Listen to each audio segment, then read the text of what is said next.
Ça m'a pris 2 ans pour t'expliquer ce que je vais te dire en 10 minutes. Et franchement, si on m'avait expliqué ça plus tôt, j'aurais été moins frustrée, je crois. J'aurais été moins fatiguée, j'aurais été moins énervée.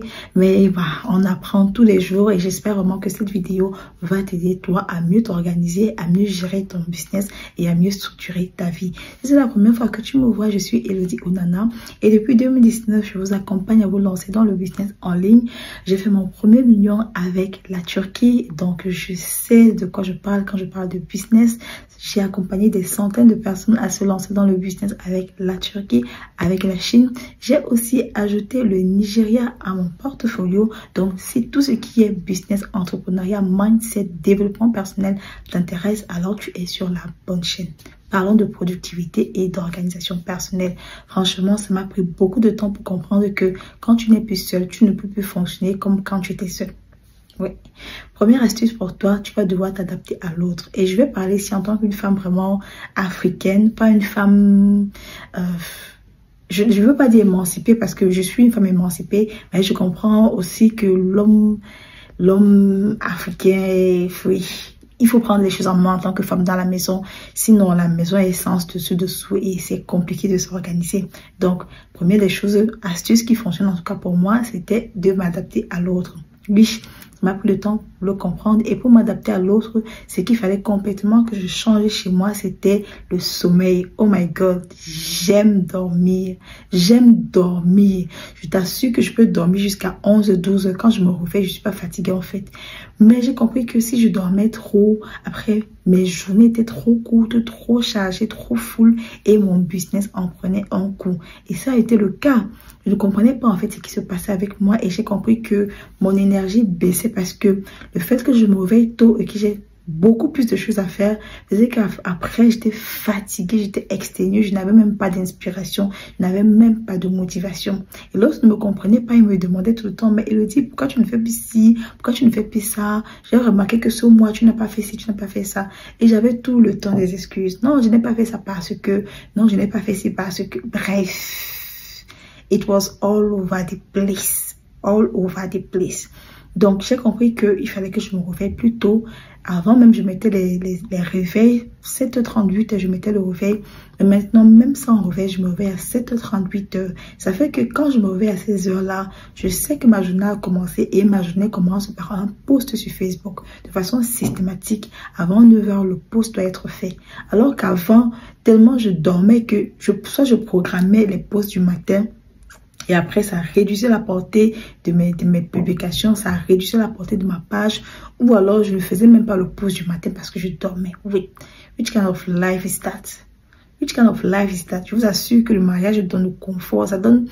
C'est bien, mais ça donne le confort. Et si tu ne te réveilles pas, tu vas rester dans le confort là. Tu vas rester dans le confort. Donc, s'adapter au planning de l'autre. S'adapter au planning de l'autre aussi veut dire que si l'autre travaille de 8h à, disons, 17h et que toi, tu crées le contenu, je t'assure que c'est pendant cette période-là que tu dois créer ton contenu.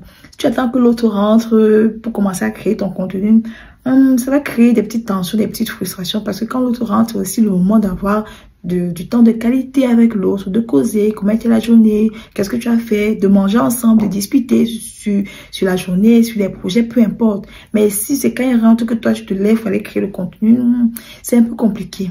Si l'autre aussi fait le home office dans la semaine, disons, je sais pas, le mardi, disons le jeudi ou le vendredi, alors on considère que ce ne sont pas les jours où on fait les vidéos.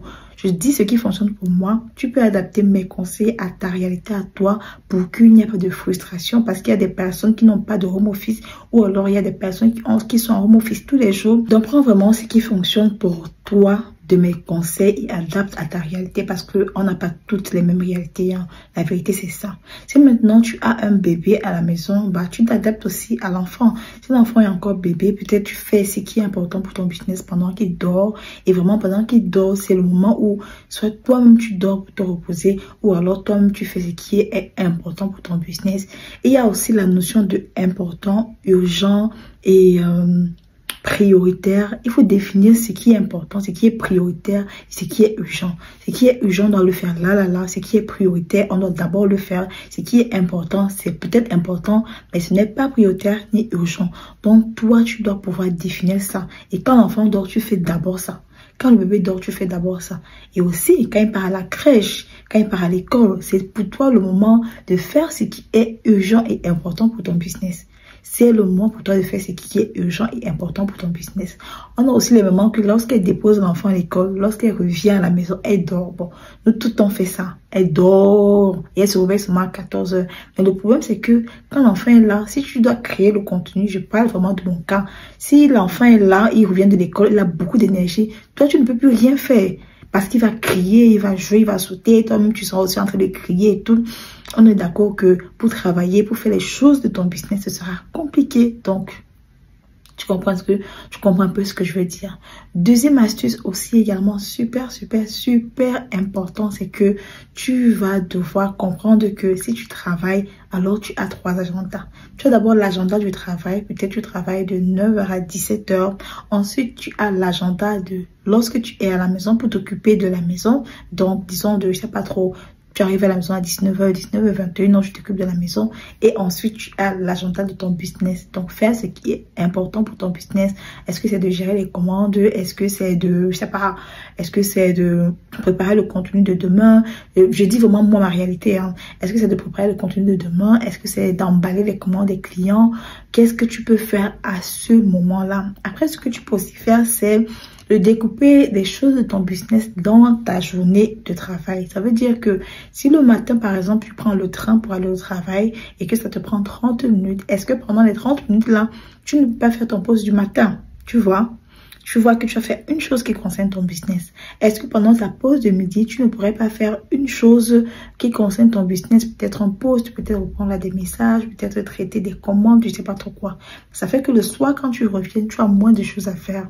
Peut-être tu peux emballer les marchandises des clients, peut-être tu peux répondre à des messages, faire le montage de tes vidéos, je ne sais pas trop c'est quoi ton business, mais tu vas adapter ça en fait pour que lorsque tu reviens le soir et que tu as fini ta deuxième journée de ta journée, c'est vrai que c'est répétitif, mais c'est réel. Alors le soir, tu n'as plus grand chose à faire, d'accord? Le soir, tu n'as plus grand chose à faire. Tu dois aussi comprendre que dans le week-end, c'est aussi l'opportunité pour toi de gagner des heures dans la semaine.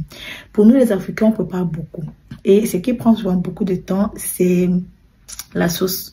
Donc, si tu fais par exemple le haricot ou la sauce tomate avec du poisson ou alors du poulet qu'il faut frire, tout ça, alors tu dois comprendre que peut-être le dimanche ou alors le samedi, ça peut être la journée où on apprête les repas de la semaine. Ça fait que quand on revient du travail, il faut juste faire du riz qui va juste prendre 15 à 20 minutes.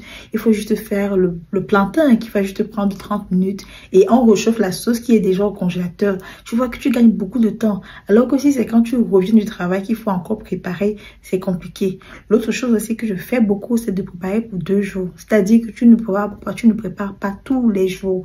Déjà, même qu'en Europe, cuisiner tous les jours, franchement, c'est pas évident du tout. Donc, ce qui prend souvent beaucoup de temps chez nous les femmes, c'est la cuisine. Donc, réorganise comment tu cuisines.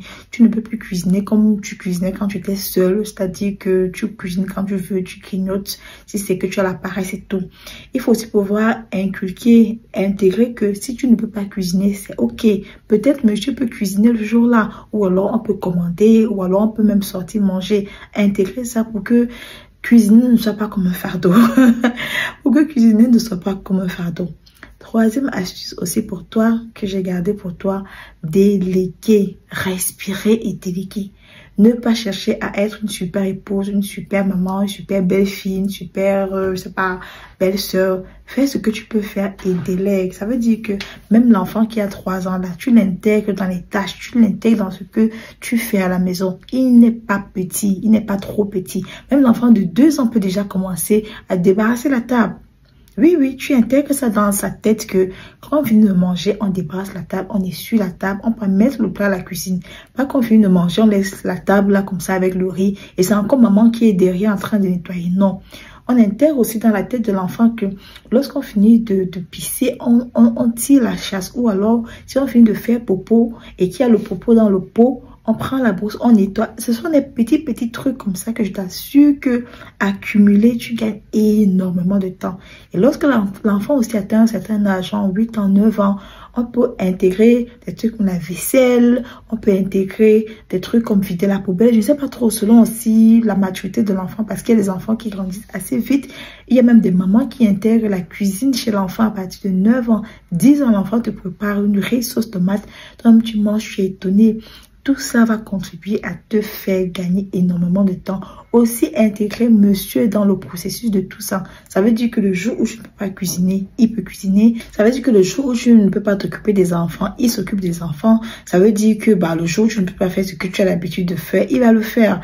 Après, comme j'ai dit, il faut adapter mon discours à votre réalité. Il y a des hommes qui n'entrent pas du tout à la cuisine parce qu'ils n'ont pas été habitués à le faire. Il y a des hommes qui ne savent pas du tout s'y prendre. Il y a aussi des femmes qui préfèrent que monsieur ne s'occupe de rien. Adaptez ce qui fonctionne pour vous, mais intégrer monsieur, les enfants, tout le monde qui est à la maison dans le processus pour vous alléger la tâche. Si vous voulez être super maman, super épouse, super tout ce que vous voulez, à la fin de la journée, c'est vous qui serez la personne frustrée. Parce que si en plus de ça, il faut gérer son business, franchement, à la fin de la journée, c'est maman qui sera frustrée. Et si maman est frustrée, elle crie, elle pleure, elle est fatiguée, elle est exténuée et ça déséquilibre tout. Je ne vais pas partager toutes mes astuces ici parce qu'il y en a tellement et franchement, j'apprends avec les années, j'apprends avec les mois, j'apprends avec le temps. Mais ce que je peux vous dire, c'est qu'on ne va pas sacrifier la vie familiale, on ne va pas sacrifier la vie privée, les enfants, l'éducation des enfants parce qu'on fait le business. Moi, personnellement, ce n'est pas ma réalité, ce n'est pas ma vision des choses. Il y a Jean-Claude Van Damme qui disait dans une interview que la chose qui regrette le plus, c'est qu'il n'ait pas cette relation-là avec ses enfants. Il a passé 50 ans dans les hôtels, justement, peut-être parce qu'il partait pour le travail, a envoyé seulement l'argent à la maison pour que maman s'en occupe. Mais à la fin de la journée, à sa retraite, il se rend compte qu'il ne connaît pas véritablement ses enfants et qu'il n'a pas pris le temps de tisser les liens avec eux.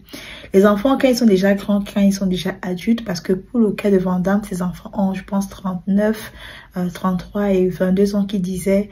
Ce n'est pas à cet âge-là que tu vas créer des mémories, que l'enfant va se rappeler que quand on avait 5, on avait fait ci, on avait fait ça. C'est vrai que c'est possible de rattraper le coup, mais c'est mieux quand les enfants sont encore petits parce que c'est là que tu mets en fait la base, la fondation des choses. C'est là que tout se fonde. Si c'est loupé, après c'est compliqué.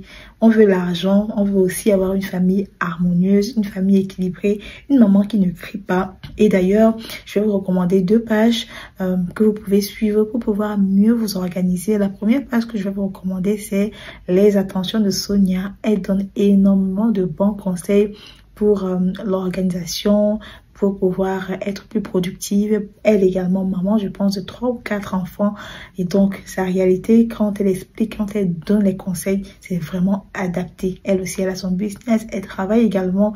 Donc, imaginez toutes ces casquettes-là et toujours rester debout, c'est compliqué.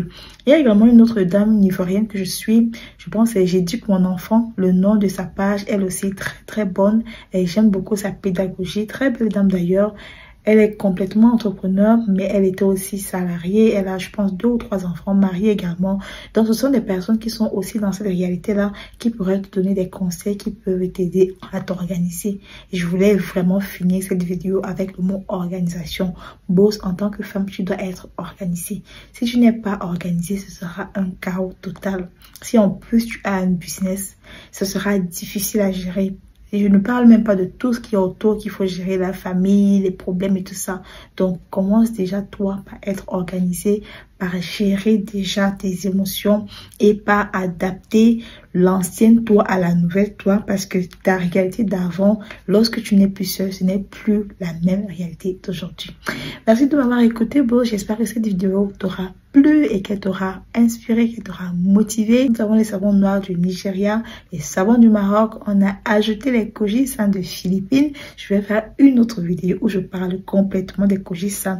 Je vais enlever mes lunettes pour que tu puisses, ça sont les traces des lunettes, pour que tu puisses voir mon visage. Franchement, les Kojisan fonctionnent, les Kojisan fonctionnent et surtout l'original. Et les nôtres, on les importe directement de la Philippine parce que Kojisan, il y a tellement le faux de ce produit. Je comprends pas trop ce qui se passe. Bref, on va faire une autre vidéo où on parle uniquement des Kojisan. Cherchons l'argent, cherchons l'équilibre, cherchons l'épanouissement, cherchons le développement.